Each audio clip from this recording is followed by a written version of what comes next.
A fire on BC's Vancouver Island continues to grow out of control today.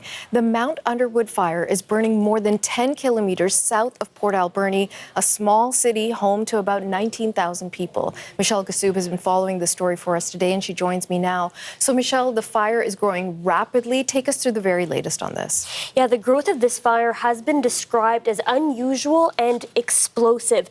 Last we heard, it was sitting at 1,400 hectares.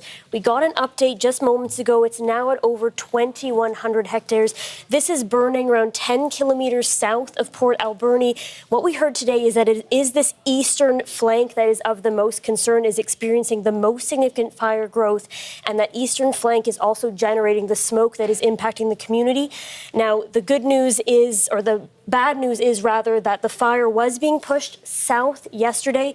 The wind has changed. The wind is now pushing the fire up and towards the community. Crews are on that northwest flank trying to create a barrier between the fire and the community. The northeastern flank is too dangerous for crews to currently be operating on. So that gives you a sense of the challenging conditions crews are facing as they try to contain this fire. The good news is that Port Alberni is not currently being impacted, though they are seeing that smoke. The China Creek campground was very quickly evacuated. Around 300 people very quickly needed to be moved out of there. It has also cut off the road between Port Alberni and Bamfield, which is a small community of around 180 people.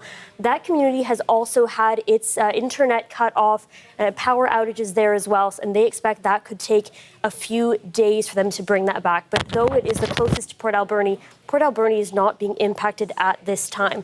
But something that fire officials said this afternoon was that the level of fire activity in this area is highly unusual. We tend to see this in the interior of this province, in the Okanagan, in the northwest, not on Vancouver Island and on the coast. Take a listen to them describing that. That was quite aggressive fire growth in the matter of just a couple hours. That was quite significant and very unusual for not only Vancouver Island, where we generally don't see rapid fire growth, but even elsewhere in the province, that would be considered quite significant.